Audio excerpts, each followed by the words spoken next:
From clicking on the moon to bankruptcy. Hey guys, today we're going to talk about Kodak, a company that was a pioneer of pocket cameras and controlled 80% of the photography industry. Kodak had the ideal chance to always stay on top, but one mistake, or we can also say ignorance, stole the throne from the industry giant. Before we start the video, hit the like button, click the subscribe button, and press the bell icon so you can stay connected with our channel.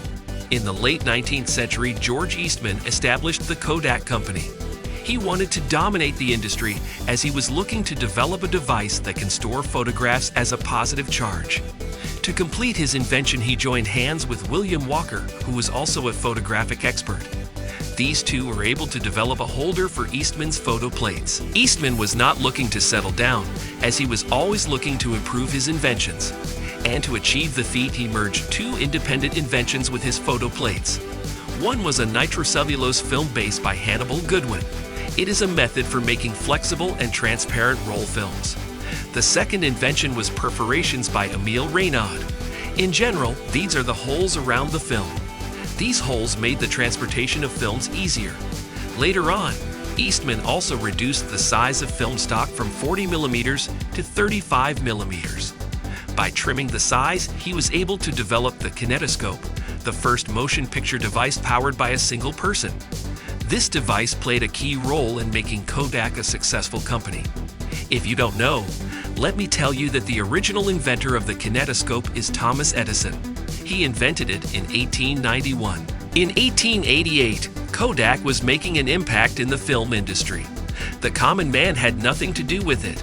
However, Eastman was planning to reach a mass audience, so he launched the first Kodak camera that had paper film for 100 photos. This camera gave birth to amateur photographers.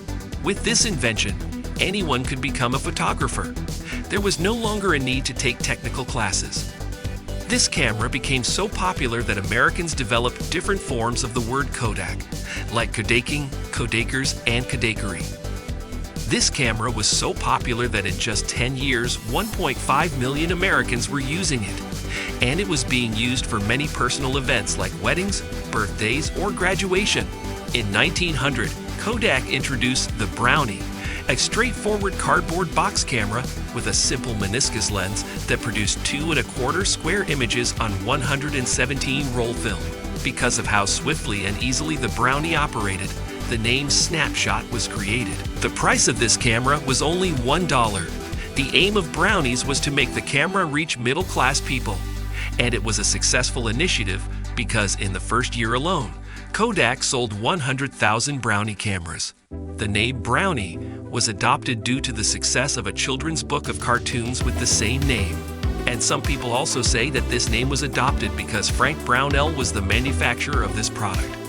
In 1935, all films were black and white, and no one was thinking of adding colors to them.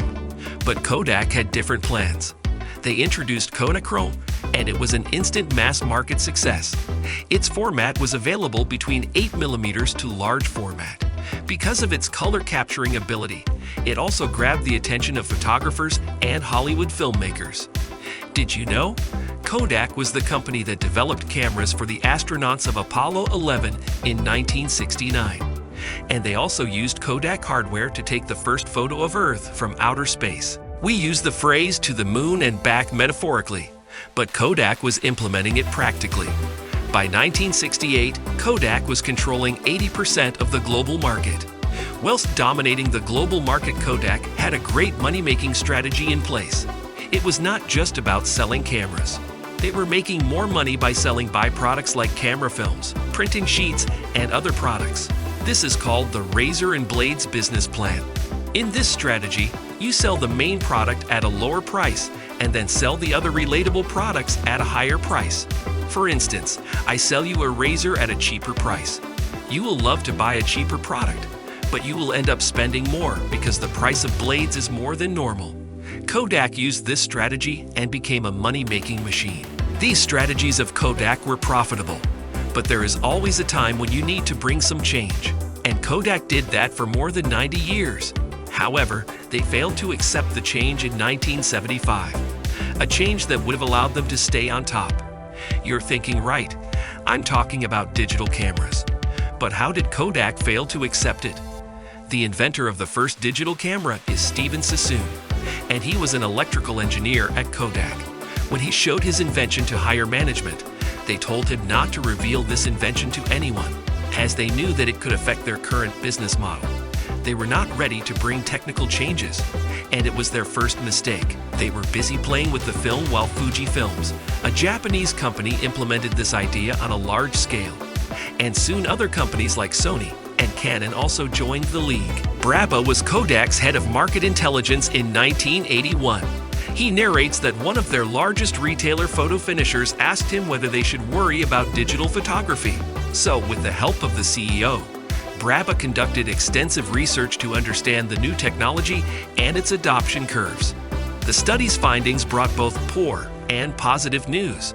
The negative news was that Kodak's well-established film-based business might be replaced by digital photography. The good news was that it would take time for that to happen, and Kodak would have around 10 years to get ready for the change. The projections made in the study were based on a variety of variables, such as the price of digital photographic equipment, the quality of the photographs and prints, and the compatibility of different parts, such as cameras, screens, and printers. All of the evidence suggested that initially, the adoption of digital photography would be slow and unthreatening.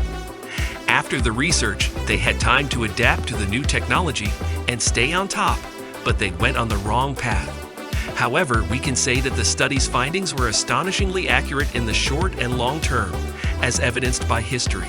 In 1989, Kodak had a chance to get back on track. The company needed a new CEO, and for that, they had two options: Phil Samper, a digital photography enthusiast, and Kate R. Whitmore, who had a traditional mindset. Here, the company decided to go with Whitmore. When Whitmore joined Kodak, he decided to only focus on the film and photography chemical business. We can say that it was the last nail in the coffin. When digital cameras were getting famous, instead of progressing, Kodak preferred debating. For almost 10 years, Kodak tried to prove that print images are better than digital images. Also, it was a crude fantasy of Kodak that Americans will not prefer a Japanese company over an American one. Instead of picking a fight with Kodak, Fuji Films and many other firms concentrated on establishing a presence in the photography and videography market. Once more, Kodak squandered time by promoting the use of film cameras rather than copying its rivals. It entirely disregarded the market and media feedback. Kodak wasted 10 productive years trying to persuade people that film cameras were superior to digital ones. It was already too late when Kodak realized this and began selling and manufacturing digital cameras. By that time, several large corporations had already made a name for themselves on the market, and Kodak was unable to compete. Kodak finally decided to stop selling classic film cameras in the year 2004. Around 15,000 employees, or nearly a fifth of the company's staff at the time, were laid off as a result of this move. Kodak was losing its fame in public. However, in 2005, the global camera market share was still the highest for Kodak. Before the start of 2011, Kodak was removed from the S&P 500 index, which ranks the 500 largest American corporations according to stock performance. Kodak's share prices fell to an all-time low of $0.54 in September 2011. Over that year, the shares lost more than half of their value. In 2012, the company faced bankruptcy, so it had to leave the camera industry. Kodak came out of bankruptcy in 2013. After coming out of bankruptcy, they shifted their focus to commercial printing. Now its annual revenue is just over $1 billion. At its peak, Kodak was generating $16.2 billion of revenue. But a few mistakes took away the throne from the company. Wow, what a journey that was! What do we learn from Kodak? Always keep an eye on your surroundings. If you know something big is coming, then shift your focus toward the big thing. That is it from our channel. If you found this video informative, then hit the like button, click the subscribe button, and hit the bell icon. And don't forget to comment and share.